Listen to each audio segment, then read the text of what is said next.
오늘은 제5장 탄력성과 그 응용에 대한 이야기를 살펴보도록 하겠습니다.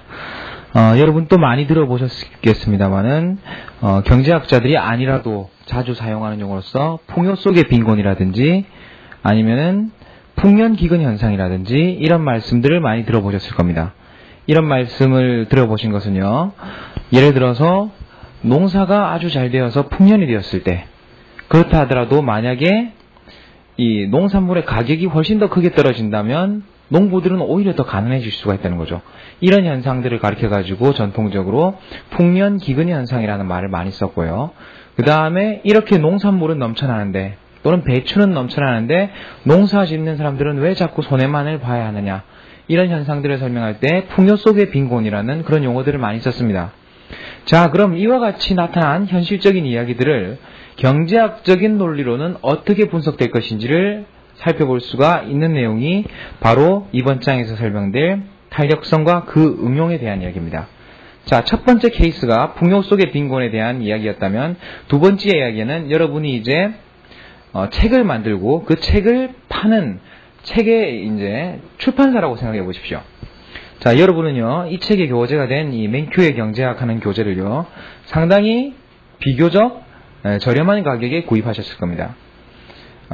기존에 일색, 한 색깔로 되어 있는 교재들 같은 경우에도 2만원에서 3만원 정도로 왔다 갔다 하는데, 여러분은 이 올 컬러로 되어 있는 이러한 최고급 지질의 교과서를 3만원이 되지 않는 가격에 구입하셨다는 거죠. 그렇다면 이렇게 품질이 높은 교과서임에도 불구하고 왜 이 교과서는 이렇게 낮게 가격이 매겨졌을까 하는 겁니다. 그것은 일단 간단한 아이디어만 말씀드린다면, 맨큐의 경제학이라는 이 책은 전 세계 시장을 대상으로 하고 있는 그러한 상품이고, 이러한 상품의 경우에는 가격을 조금만 낮추더라도 훨씬 더 많은 판매를 할 수 있다는 거죠. 그렇기 때문에 이와 같이 낮은 가격을 책정했던 이런 맨큐 교수 그리고 드라이덴 출판사의 결정은 나름대로 가격과 판매량 간에 존재하는 어떤 정량적인 관계를 설명하는 그런 하나의 기초가 있다는 것을 살펴보실 수 있겠습니다. 교과서 94페이지로 넘어가시면 특징적인 용어 두 가지가 나옵니다. 자, 정량적이라는 용어와요, 정성적이라는 용어가 나옵니다.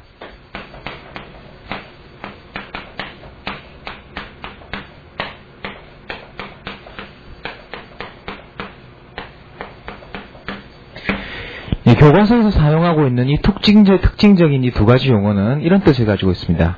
먼저 정성적이라는 것은 한 용어가 또는 하나의 설명이 어떤 변화의 방향이라든지 그 성격을 나타내 준다는 거죠. 예를 들어서 가격이 높아지면 수요가 줄어든다. 줄어드는 방향을 나타내 준다는 거죠. 그 다음에 가격을 공급을 늘리기 위해서는 가격을 더 높이 줄 수밖에 없다. 가격을 높여야 한다는 이러한 방향이나 성질만을 이야기하는 것이 정성적입니다. 거기에 비해서 정량적이라는 용어는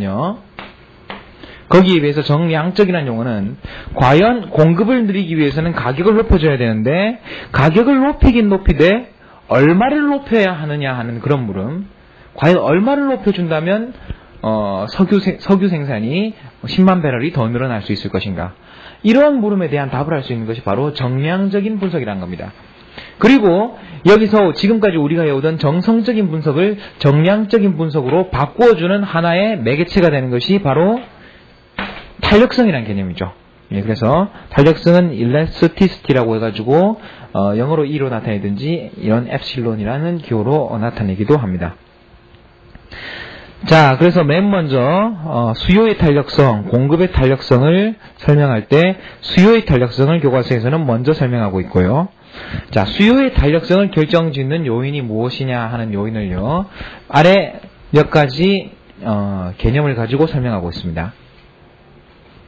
맨 먼저 나오는 기준이 필수재와 사치재의 구분입니다. 맨 먼저 나오는 기준이 필수재와 사치재의 구분입니다. 예를 들어서 여러분이 밥을 생각해 보시죠. 밥과 같은 경우에 여러분들이 밥을 먹지 않고는 살아갈 수가 없다는 거죠. 밥을 먹지 않고는 살아갈 수가 없기 때문에 밥과 같은 경우에는 필수재라고 볼 수 있습니다. 거기에 비해 가지고 요트라든지 스키라든지 생각해 보십시오. 요트라든지 스키라든지 이런 제품들은 어떻습니까?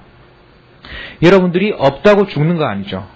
그 다음에 여러분들이 소득이 생기면 소득이 많이 생겼을 때나 되어서야 쓸 수 있는 그런 재화들이란 거죠.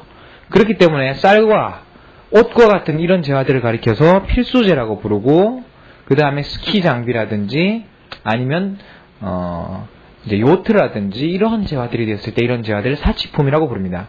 자, 그렇다면 첫 번째 기준으로서요, 필수품과 사치품이 있을 때, 자, 여러분 아무리 가격이 높아진다고 하더라도 밥을 한 그릇 안 먹고 하루를 살 수가 있습니까? 그럴 수는 없다는 거죠. 그 다음에 아무리 가격이 싸진다 그래서 하루에 밥을 50그릇, 100그릇 먹고 살 수 있겠습니까? 그렇지 않다는 거죠. 자, 필수재의 경우에는 가격 탄력성이 낮다는 겁니다. 필수재의 경우에는 탄력성이 낮고요. 사치품의 경우는 어떻겠습니까? 이제 사치재의 경우에는 이제 소득이 늘어남에 따라 또는 가격이 낮아짐에 따라서 신축적으로 이렇게 수요를 늘릴 수 있는 재화가 될 때 그런 재화를 사치재라고 하고, 사치재의 경우가 탄력성이 훨씬 크다고 하겠습니다. 그 다음에 나오는 것이 이제 밀접한 대체재의 존재입니다. 밀접한 대체재의 존재인데, 예를 들어서 여러분이 생각해 보십시오. 버터와 마가린, 서양 사람들이 이야기할 때는 버터와 마가린을 예를 많이 드니까요. 버터가 비싸지면 꼭 버터를 먹어야 하는 게 아니니까 비슷한 맛과 비슷한 용도를 가지고 있는 마가린을 써도 문제가 없다는 거죠. 그렇다면 버터와 마가린이 있을 때 어떻습니까? 버터 가격이 조금만 상승한다면 수요는 전부 마가린으로 다 가버릴 거라는 거죠. 이와 같이 밀접한 대체재가 존재한다면, 유사한 재화들이 여럿 존재한다면 이런 경우에 탄력성은 상당히 높다는 거죠. 상당히 탄력적인 소비를 보일 것이라는 것이고요. 교과서에서는 이제 달걀의 예를 들고 있는데, 그냥 달걀이라고 생각하지 마시고 그냥 알 종류를 다 포함한다고 생각해 보세요. 영어로는 아마 egg라고 돼 있었으니까요. 그런 경우라면 지금 과학기술이 아무리 발전해도 아직까지 알을 인간의 기술로 만들어낼 수는 없다는 거죠. 알은 이제 알을 낳는 조류라든지 아니면 대표적으로 닭에서부터 나온다는 거죠. 그렇기 때문에 알을 대체할 만한 그러한 뚜렷한 상품은 존재하지 않는다는 겁니다. 그렇기 때문에 버터에 비해 가지고 달걀은 대체재가 부족하다고 볼 수 있고요. 그렇기 때문에 어떻습니까? 버터의 수요에 비해서는 달걀 수요가 가격에 대해서 상당히 비탄력적일 거라는 거죠. 예, 그래서 첫 번째 기준으로서 필수 사치의 구분을 보셨고요. 두 번째 기준으로서 밀접한 대체재가 존재하느냐는 여부를 보셨습니다. 세 번째의 경우가 바로 시장의 범위에 대한 이야기입니다. 예를 들어서 똑같은 제품이라고 하더라도 시장의 범위는 상당히 상이하게 잡을 수 있다는 거죠. 그래서 식품시장 이렇게 잡을 수도 있을 것이고, 그 다음에 단백질류 식품 이렇게 잡을 수도 있을 것이고, 달걀시장 이렇게 잡을 수도 있다는 거예요. 그 다음에 이제 지방류 식품, 버터 이런 식으로 잡을 수도 있겠죠. 예를 들어 가지고 시장을 좁게 잡으면 어떻겠습니까? 예를 들어서 아이스크림 시장이 있다고 할 때 아이스크림에 대한 그러한 대체재는 상당히 많이 존재한다는 거죠. 시장을 좁게 잡을 때는 아이스크림에 대한 대체재는 많이 존재하기 때문에 상당히 어떻습니까? 가격을 조금만 높여도 다른 재화로 수요가 옮겨날 가능성이 크다는 겁니다. 그렇기 때문에 시장은 좁게 잡으면 좁게 잡을수록 탄력적인 수요를 보일 것이고, 예를 들어서 가장 넓게 식품시장이라는 시장을 잡으면 어떻겠습니까? 식품시장이라는 시장을 잡았을 때는 여러분이 식품에 대한 대체재는 다른 어떤 곳에도 찾을 수 없기 때문에 가격의 변화에 대해서 그다지 큰 탄력성을 보이지는 못할 거라는 이야기입니다. 자, 그래서 시장의 범위란 좁게 잡을수록 이제 더 탄력적인 특성을 보이고, 넓게 잡는다면 낮은 탄력성을 보이게 될 거라는 이야기입니다. 자, 마지막으로 시간의 차원에 대해서는요, 시간은 길게 잡을수록 탄력적이라는 이야기를 하고 있습니다. 자, 예를 들어서 이제 휘발유 가격이 인상된다고 할 때, 휘발유 가격이 상승된다고 할 때 단기적으로는 어떻겠습니까? 큰 차를 가지고 있는 사람들은 어차피 많은 기름을 쓸 수밖에 없다는 거죠. 하지만 시간이 조금 지나면 휘발유 가격이 상승한 것 때문에 사람들이 큰 차를 쓰고 있다가도 작은 차로 수요가 옮아갈 거라는 것입니다. 그러면 시간이 약간 지나고 나면 큰 차를 쓰던 용량의 그러한 기름을 사용하던 그러한 수요가 저용량의 기름으로 넘어가기 때문에 전반적으로 단기보다는 훨씬 큰 수요 감소를 가져올 수 있겠죠. 그렇기 때문에 시간의 차원의 경우에도 이제 시간은 길게 잡을수록 탄력적이고 짧게 잡을수록 비탄력적이라는 특징을 알아보실 수가 있을 겁니다.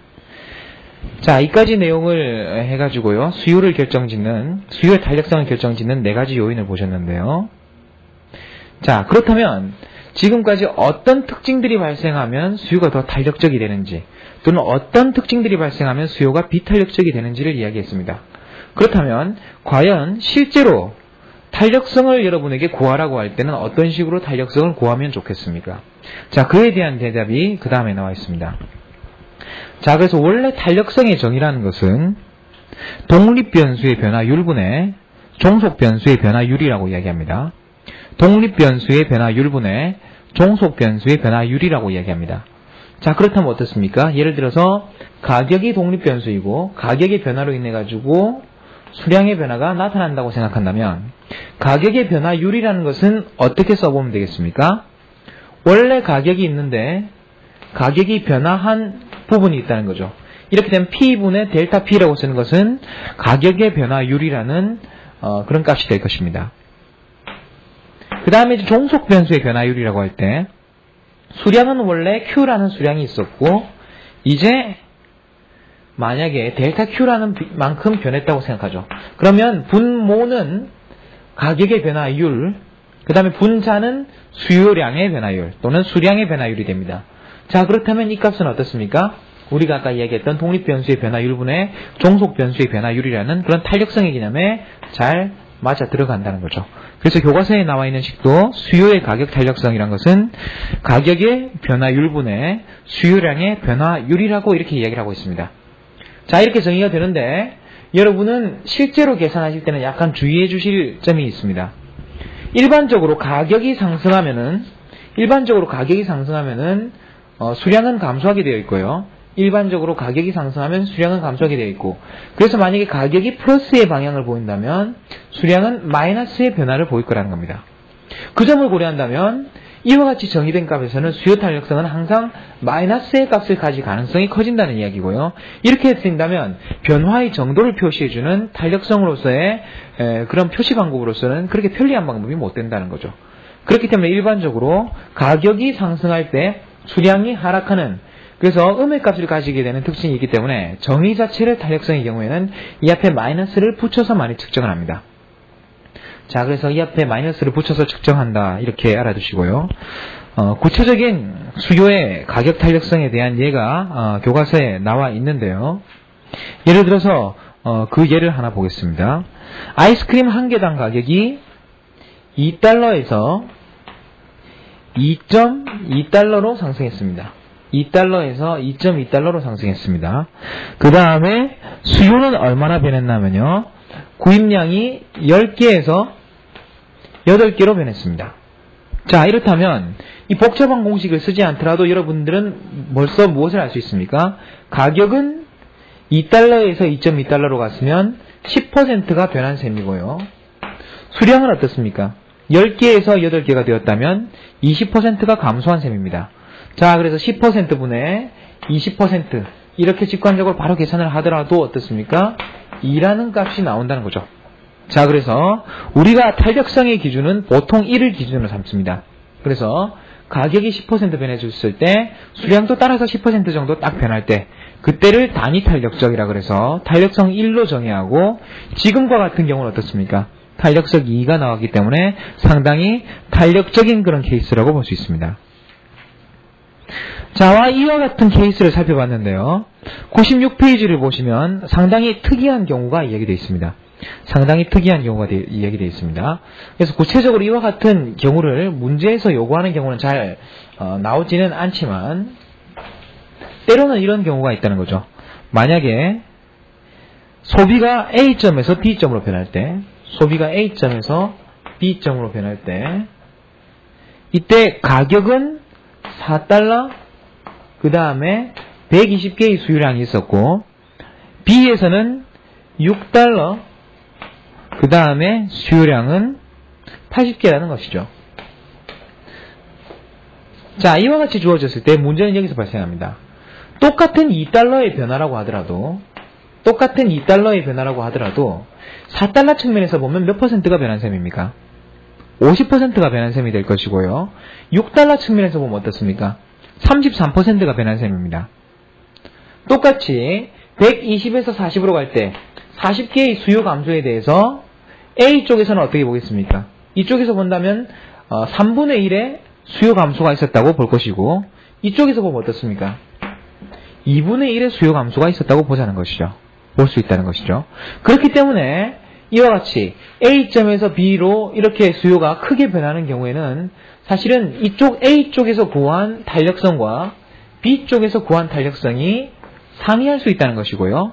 이런 경우에 하나의 중간적인 그러한 측정 방법으로서 제기된 것이 교화선 일종의 타협적인 방법인데요. 4달러와 6달러의 중간 지점이 예를 들어가지고 5달러니까 5달러에 대해서는 2달러라는 것이 몇 퍼센트의 변화입니까? 그래서 40%의 가격의 변화가 나타났다고 볼 수 있고 120과 80의 가운데가 100이니까 100에 비해 가지고 40의 변화라는 건 어떻습니까? 또한 40%의 변화라는 거죠. 그래서 이와 같이 계산해서 탄력성을 1로 구해내는 방식을 쓸 수도 있다고 이야기할 수 있습니다.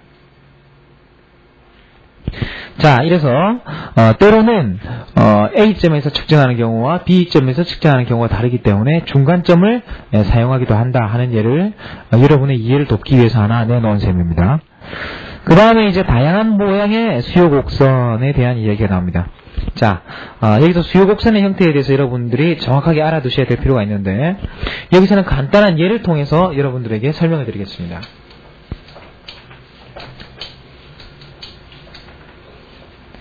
자, 제가 사용할 수식은 다음과 같습니다. 자, 라지 X를 X제 판매에 의한 총수입이라고 하겠습니다. X제 판매에 대한 총수입이라고 이야기를 하고, 그 다음에 이제 구체적인 가격과 판매량이 이렇게 주어졌다고 하겠습니다. 구체적인 가격과 판매량이 이렇게 주어졌다고 하겠습니다. 자, 여기서요, 탄력성이 1인 경우와 탄력성이 1보다 작은 경우와 탄력성이 1보다 큰 경우를 각각 한번 생각해 보십시오. 만약에 탄력성이 1이라면 어떻습니까? 탄력성이 1이라는 것은 가격이 1% 변하면 수량도 1% 변하는 경우가 탄력성 1의 케이스입니다. 그렇다면 가격이 만약에 1% 하락한다면 어떻습니까? 1% 하락한다면 이 판매액의 측면에서는 사실은 판매액이 줄어드는 그런 효과를 가져온다는 거죠. 거기에 비해서 탄력성이 1이기 때문에 수요량은 어떻게 되겠습니까? 또한 1% 증가하겠죠. 자, 이런 경우라면 가격 하락으로 인한 판매 감소액을 정확하게 수량의 증가가 메워줄 수 있는 경우가 탄력성 1의 경우임을 알 수 있습니다. 자, 그렇다면 탄력성 1의 경우는 어떻습니까? 가격의 변화를 정확하게 수량이 메워준다는 뜻이고, 그렇다면 탄력성 1인 곡선에서는 가격이 아무리 변하더라도 판매액이 변화가 없을 것임을 알 수 있습니다. 그렇다면 이제 다시 식을 써보죠. P가 어떻게 변하더라도, X가 어떻게 변하더라도 판매액에 변화가 없는 상황이 탄력성 1의 케이스라고 했으니까 여러분은 탄력성 1인 경우에 곡선을 어떻게 그릴 수 있겠습니까? 여러분들이 예전에 많이 보셨던 경우죠. 이제 예를 들어서 1은 X, Y 이런 식으로 상수에 대해서 두 변수의 곱으로 나타내 줄 때 이제 여러분이 직각삼곡선 형태의 곡선을 구하게 된다는 것을 여러분들이 고등학교 때 다들 살펴보셨을 겁니다. 그렇다면 지금 우리가 그리고자 하는 이 그래프는 X라는 이러한 P와 X 두 변수에 대한 곡선입니다. 자, 가격이 마이너스라든지 수량이 마이너스라는 것은 일단 생각할 수가 없는 그런 상황이니까요. 어떻습니까? 이러한 경우에 탄력성 1인 곡선은 이와 같이 직각삼곡선 중에서 1사분면에 있는 곡선에 해당한다는 거죠. 이게 바로 탄력성 1인 케이스입니다.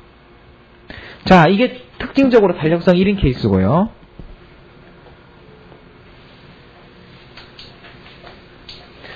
이 탄력성 1인 케이스를 중심으로 살펴보시면 여러분들이 여러 가지를 생각하실 수가 있을 겁니다. 자, 97페이지에 가서 이제 5가지 대표적인 예를 보시죠. 맹큐 교수도 일단 가운데 C번에 나와 있는 탄력성이 1인 경우를 중심으로 설명하고 있습니다. 자, 맨 먼저 나오는 것이 완전 비탄력적인 수요라고 해서 탄력성이 0인 경우를 이야기하고 있습니다. 그래서 탄력성이 0인 경우는 어떻게 하고 있냐면, 자, 탄력성이 0이란 가격이 아무리 변하더라도 수량의 변화율은 어떻습니까? 없다는 이야기죠. 그렇기 때문에 수량의 변화가 전혀 없다는 것이 탄력성이 0인 경우입니다. 그 다음에 특징적인 경우가 또 하나 있었던 것이요. Px에서 이와 같이 직각삼각곡선으로 그려지는 경우가 2 = 1. 단위 탄력적인 경우라고 말씀드렸습니다. 그 다음에 또 하나 특징적인 경우가요.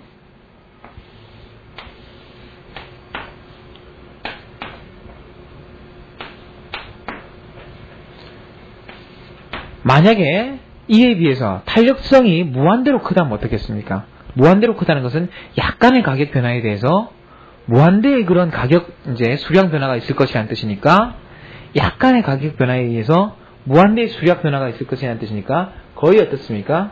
탄력성이 무한대인 경우란 이와 같이 거의 수평에 해당하는 경우가 된다는 거죠. 자, 그렇다면 탄력성이 어떻습니까? 1과 0 사이에 있는 그러한 약간 비탄력적인 경우는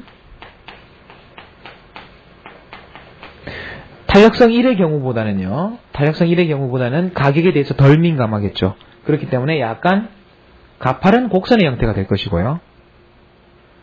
거기에 비해서 어떻습니까? 탄력성 1과 무한대 사이에 탄력적인 수요에 대해서는 단위 탄력적인 탄력성 1의 경우보다는 더 완만한 형태의 수요 곡선이 될 거라는 경우죠. 자, 그래서 특징적인 경우 세 가지를 중심으로 보시고 그 다음에 중간적인 형태들을 메워 나가시는 식으로 이해를 해 나가시면 좋겠습니다. 자, 그래서 제가 총수입에 대해서 말씀드렸던 내용이 98페이지에 이제 나와 있습니다. 자, 그래서 총수입이라는 것은 가격과 수량의 곱이고, 그래서 가격이 변할 때 총수입이 어떻게 변하는지를 이야기하고 있습니다. 자, 두 가지 예만 가지고 한번 설명해 보겠습니다.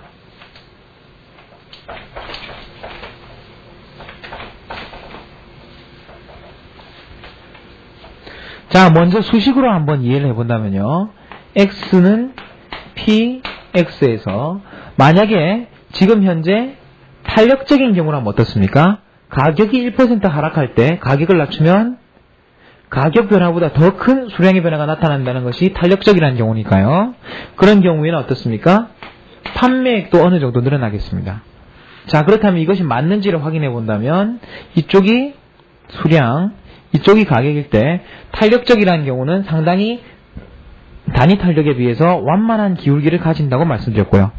이런 경우에는 여기 이 점이라면 어떻겠습니까? 자, 이와 같이 가격과 수량이 주어진 경우에 PX의 경우에 판매액은 뒤꿈치 영역으로 주어져 있을 것입니다. 그렇지만 이제 여기서 가격이 하락한다면 가격의 하락과 수량의 비교를 비교하면 상당히 많은 수량의 증가가 있을 것이기 때문에 총 판매액은 예전에 비해서 어떻습니까? 이 부분이 감소하고 이 부분이 새로 들어온 부분이기 때문에 늘어날 가능성이 크다는 거죠. 자, 이에 비해서요, 탄력성이 1보다 작은 경우는 어떻습니까? 탄력성이 1보다 작은 경우란 어떤 경우인가 하면요, 이제 가격이 하락을 해봤자 수량은 얼마 증가하지 못한다는 것이고, 그렇다면 가격 하락의 경우에 어떻습니까? 판매액이 오히려 줄어들 수 있는 경우가 탄력성이 1보다 작은 경우라고 볼 수 있습니다. 아까 그래프로 설명드릴 때 탄력성이 1보다 작은 경우는 완전 경직적인 경우, 완전 비탄력적인 수직에 가까운 형태라고 했기 때문에 이렇게 아주 가파른 경우가 될 것이고요. 이런 경우라면 원래의 가격과 판매량이 이렇게 주어져 있을 때 판매액이 이만큼일 것이고, 새로운 가격과 판매량이 주어질 때 예를 들어서 가격을 이만큼 떨어뜨린다 하더라도 수량은 이만큼밖에 증가하지 못하기 때문에요. 이제 새로운 판매액은 어떻습니까? 잃어버리는 부분이 이만큼, 새로 들어오는 부분이 이만큼이기 때문에 예전에 비해서 판매액이 줄어듦을 확인할 수 있습니다. 자, 이와 같은 판매액에 대한 그런 설명이 바로 이 탄력성이라는 개념으로 설명될 수 있는 것이고요. 그렇다면 여러분들이 보고 계시는 지금 이 교재가 왜 그렇게 싼지를 이해하실 수가 있다는 거죠. 어떻겠습니까? 전 세계를 대상으로 하고 가격을 낮추면 전 세계 소비자들이 조금씩 더 살 수 있게 되기 때문에 이러한 세계적으로 유명한 교과서의 경우에는 상당히 높은 탄력성을 가진 그런 재화라고 볼 수 있죠. 이런 높은 탄력성을 가진 재화의 경우는 어떻습니까? 가격을 낮출 때 훨씬 더 많은 판매량을 얻을 수 있기 때문에 가격을 낮게 유지하는 것이 훨씬 더 이윤을 크게 할 수 있는 하나의 전략이 될 수 있다는 겁니다. 자, 이런 결정이라고 볼 수 있을 것이고요. 자, 두 번째 탄력성에 대한 개념으로 100페이지에서는 수요의 소득 탄력성에 대한 이야기를 하고 있습니다. 수요의 소득 탄력성에 대한 이야기를 하고 있는데요. 자, 이제 여러분들은 탄력성의 기초 개념을 배우셨기 때문에 더 이상 어떻습니까? 더 이상 탄력성이라는 개념이 무섭지 않으실 겁니다. 수요의 가격 탄력성이 지금까지 살펴보신 내용이라면 수요의 소득 탄력성이란 어떻게 정의하면 되겠습니까? 가격이 변화할 때가 아니라 이제는 소득이 변화할 때, 예를 들어서 소득이 10% 증가했을 때 수요량은 얼마나 변화할 것인가 하는 값이 바로 어떻습니까? 이제 수요의 소득 탄력성이라고 정의될 개념이고요. 수요의 소득 탄력성이라고 정의될 개념입니다. 자, 그래서 여기서 재화에 대한 기본적인 구분을 하고 있는데 때로는 어떻습니까?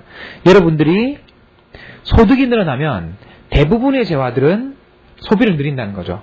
그래서 소득이 늘어나면 집을 더 큰 집을 갖고 싶다든지, 아니면 소득이 많아지니까 갈비를 더 자주 먹는다든지, 아니면 소득이 많아지니까 이제 여러 가지 옷을 입게 된다든지, 이런 것들은 다들 보통의 재화라고 볼 수 있습니다. 그래서 이런 재화를 보통재 또는 통상재, 가장 많이 사용하는 용어로서는 정상재라는 용어를 사용합니다. 여기에 비해서요, 정상재라는 용어를 많이 쓰는 데 비해서 오히려 때로는 어떻습니까? 소득이 증가하면 안 쓰는 재화들이 있다는 거죠. 소득이 증가하면 쓰지 않는 재화들이 있는데, 예를 들어서 소득이 많아지면 자동차를 타기 때문에 지하철이나 버스를 적게 이용한다는 그런 예를 생각해 볼 수 있겠습니다. 그런 경우가 존재한다면 오히려 소득이 증가할 때 소비량은 줄어든다고 볼 수 있겠죠. 자, 그렇기 때문에 이와 같은 경우가 열등제에 해당한다고 얘기합니다. 자, 정상재와 열등재 이 두 가지 재화가 있다고 할 때 이제 어떻습니까? 정상재와 열등재 이 두 가지 예가 있다고 할 때 이런 경우에 두 가지 개념을 소득 탄력성이라는 개념으로 측정해보면 어떻겠습니까? 정상재란 소득이 증가할 때 소비도 증가한다고 했으니까 소득 탄력성이 1보다 큰 재화라고 볼 수 있을 것이고요. 열등재라는 것은 소득이 증가할 때 오히려 적게 쓰는 재화라고 했으니까 소득 탄력성이 1보다 작은 경우라고 볼 수 있겠습니다. 자, 이까지 설명을 통해 가지고 수요의 탄력성을 가격 탄력성과 이제 소득 탄력성이라는 두 가지 개념으로 살펴봤습니다. 이번에 살펴볼 탄력성은 이제 공급 측면에서의 탄력성에 대한 이야기입니다. 자, 그래서 공급에 대해서도 정성적인 분석이 아닌 정량적인 분석을 해보자는 이야기가 나와 있고요. 그 다음에 공급의 가격 탄력성과 그 결정 변수 여러 가지가 이제 나와 있습니다. 공급의 가격 탄력성과 그 공급의 가격 탄력성은 무엇에 의해서 결정되는지를 교과서에 설명하고 있는데요. 자, 구체적으로 이제 공급의 탄력성이라는 것은 어떤 식으로 측정할 수가 있겠습니까? 공급의 탄력성을 어떤 식으로 측정할 수 있냐면 아까 썼던 식과 거의 같은 의미를 가진다는 거죠. 그래서 아까 우리가 수요의 탄력성을 적을 때 가격의 변화율분의 수량의 변화율 이렇게 적었던 적이 있습니다. 근데 그때 이 수량은 뭐였습니까? 수요량이었고 이제 이 수요량을 공급량으로만 정의한다면, 공급량으로 정의하기만 한다면 이 값이 바로 공급의 가격 탄력성이 됩니다. 이제 이 식이 바로 공급의 가격 탄력성이 되고, 이 공급의 가격 탄력성이 이렇게 되는 경우는 어떻습니까? 가격이 상승하는 경우에는 일반적으로 수량도 상승하기 때문에 아까 수요의 탄력성의 경우에 마이너스를 붙여서 보호 조정을 해줄 그럴 필요는 없다는 거죠. 그래서 이번에는 이 식이 바로 가격 탄력성이 됩니다. 자, 한 가지 예를 들어보면요. 예를 들어서 가격이 100원인 이런 재화가 있었는데 이게 50개 판매되고 있었습니다. 이것이 만약에 가격이 110원으로 변한다면 공급이 60개로 변화한다고 이렇게 조사가 되었을 때 이 재화의 공급 탄력성은 얼마로 보여지겠습니까? 가격의 변화는 10%이고 100에서 110으로 갔기 때문에 10%의 변화이고 수량의 변화는 50에서 60으로 갔기 때문에 20%의 변화라고 볼 수 있습니다. 그렇다면 가격의 변화율분의 수량의 변화율이 되기 때문에 여기서는 공급 탄력성이 2인 경우가 되겠습니다. 자, 그 다음 페이지 105페이지에 보면 이제 공급의 탄력성도 5가지 전형적인 케이스로 설명하고 있습니다.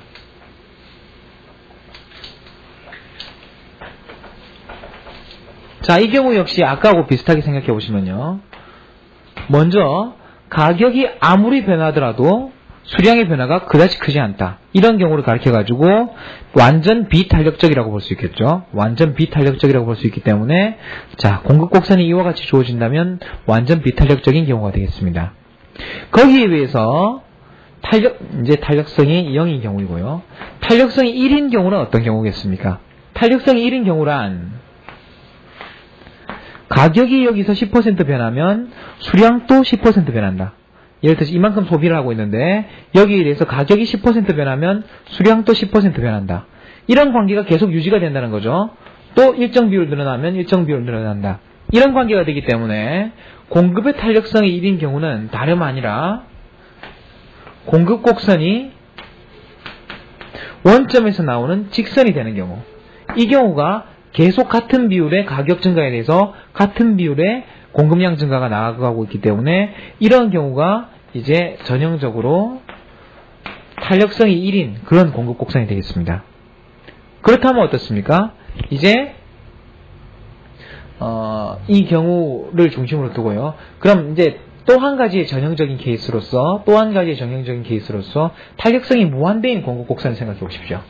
탄력성이 무한대인 공급 곡선을 생각한다면 이때는 가격이 아주 조금만 변하더라도 눈에 보이지 않을 만큼만 변하더라도 수량이 엄청나게 변할 수 있는 경우가 이제 무한 탄력적인 경우이기 때문에 이 경우에는 공급 곡선이 거의 수평에 가깝다고 볼 수 있겠습니다. 자, 이런 전형적인 세 가지를 중심으로 볼 때 어떻습니까? 이제 탄력성이 0보다는 크고 1보다는 작은 이른바 비탄력적인 경우에는요. 자, 단위 탄력적인 경우보다는 상당히 가파른 형태의 기울기를 가지게 될 가능성이 크고요.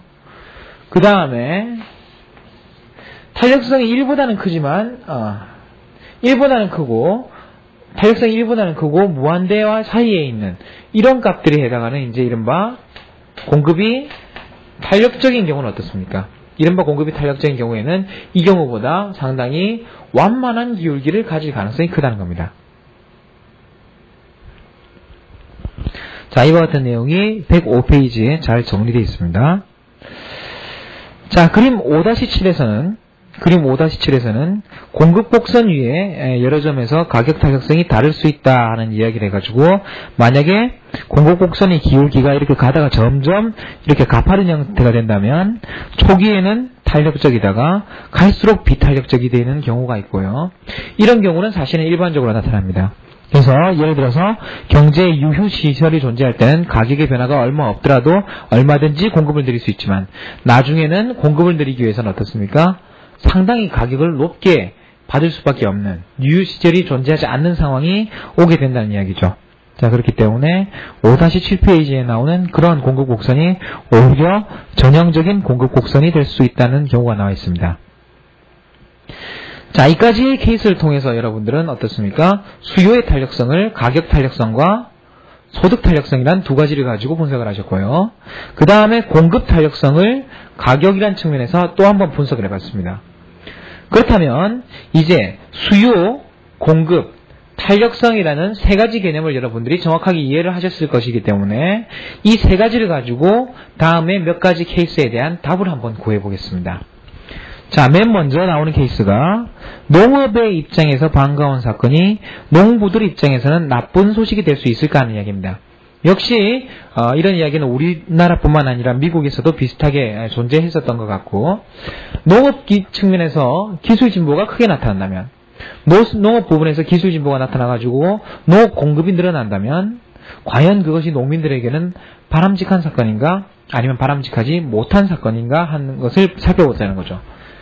자, 이에 대한 이제 해답은 지금까지 살펴봤던 수요와 공급 및 탄력성의 개념들의 조합으로서 답을 찾을 수 있습니다.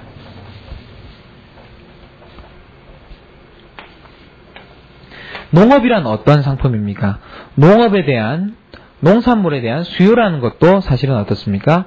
농산물에 대한 수요라는 것도 가격이 낮아진다고 밥을 5그릇, 6그릇 먹을 수도 없는 셈이고, 가격이 아무리 높더라도 안 먹고 살 수는 없다는 거죠. 그렇기 때문에 수요도 상당히 가파른 형태의 이러한 수요 곡선을 가지게 될 것이고, 공급 역시 어떻습니까? 공급 역시 지금 이미 벼를 심어놨는데 가격이 상승했다 그래가지고 벼를 갑자기 2배로 3배로 늘릴 수 있거나 하는 건 아니라는 거죠. 적어도 단기적으로 어떻습니까? 적어도 단기적으로 공급이라는 것은 이와 같이 농산물에 대한 공급이라는 것은 상당히 가파른 기울기가 된다는 거죠. 자, 이런 경우에 갑자기 어떻습니까? 갑자기 기술 진보가 나타났습니다. 농업 부분에 기술 진보가 나타나는 바람에 농산물의 공급 곡선이 이렇게 우측으로 이동했습니다. 자, 그래서 기술 진보로 인해서 농산물의 공급 곡선이 우측으로 이동했을 때, 이런 경우 분명 농업 측면에서는 반가운 이야기일 것입니다. 농업이란 측면에서는 반가운 이야기고, 대다수 국민의 측면에서는 오히려 좋은 사건일지 모르겠지만 농민들이 벌어들이는 금액이란 측면에서는 어떻겠습니까? 예전의 균형인 0이라는 점과 새로운 균형 1을 비교할 때 수요가 비탄력적이었던 관계로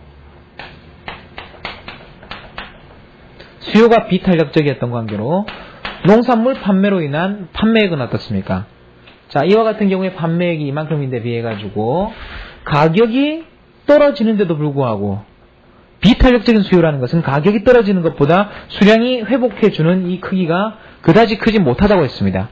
그다지 크지 못하다고 했기 때문에 실제 판매액도 감소할 수밖에 없다는 거죠.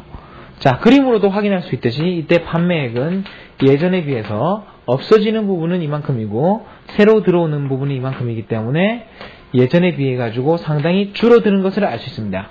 자, 이 이야기는 어떻습니까? 농업의 측면에서는 반가운 사건인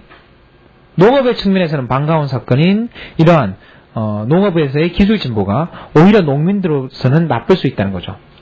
또는 농업의 측면에서는 바람직한 풍년이 발생한 경우라도 오히려 농민들은 소득을 보장을 받지 못해서 밭을 갈아엎어야 되는 이런 현상들이 발생할 수 있는 이유를 보이고 있습니다.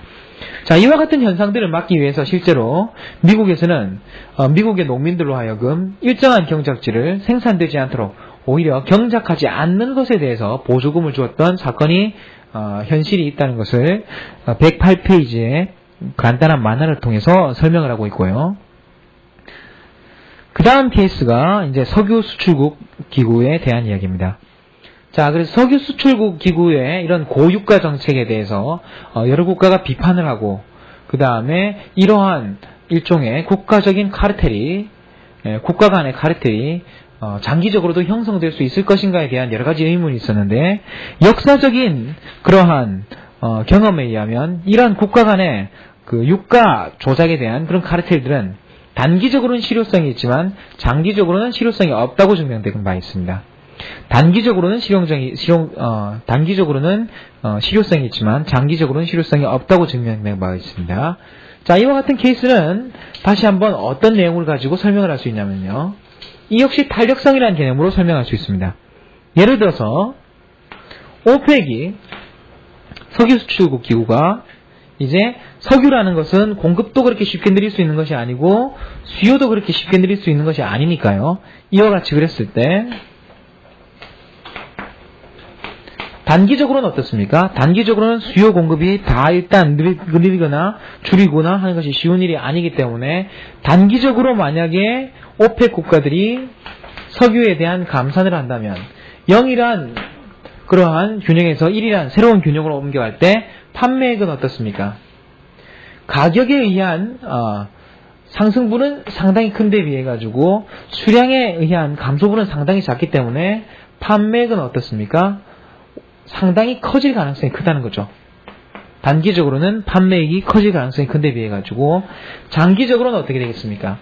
장기적으로 간다면 사람들이 공장도 기름을 적게 쓰는 쪽으로 개선을 할 것이고 자동차도 기름을 적게 먹는 자동차로 바꿀 것이기 때문에 수요 측면에서 상당히 완만한 기울기를 가지고 공급 측면에서도 가격이 높아진다면 새 설비를 가진다든지 가격이 낮아진다면 설비를 없앤다든지 하는 조정이 될 것이기 때문에 공급 측면에서도 상당히 탄력적인 이런 기울기를 가지게 된다는 거죠. 이런 경우라면 어떻습니까? 오페크 감산의 결정은 가격 상승 0이란 균형에서 1이란 균형으로 넘어간다고 볼 때 가격 상승이라는 그런 바람직한 측면은 얼마 안 되는 데 비해 가지고 수량 감소라는 이러한 판매액을 줄이는 효과는 훨씬 크게 작용한다는 거죠. 이러한 단장기에 있어서의 효과의 상위성이 존재했기 때문에 어떻습니까? 단기적인 측면에서는 오페크 국가들이 생산량을 감축하자 하는 그런 결정에 대해서 동의를 했지만 장기적으로는 어떻습니까? 생산량을 감축해봤자 가격 상승폭이 그다지 크지 않기 때문에 슬그머니 이 조약으로부터 빠져나가게 된다는 겁니다. 자, 그래서 이 두 번째 예 역시 수요 곡선과 공급 곡선의 탄력성이란 그런 케이스로 설명할 수 있었고요. 자, 그 다음에 나오는 케이스도 또 하나 수요와 공급 그리고 판매액에 결정된 중요한 케이스를 형성하고 있습니다. 자, 이른바 마약 퇴치 정책에 대한 이야기인데요.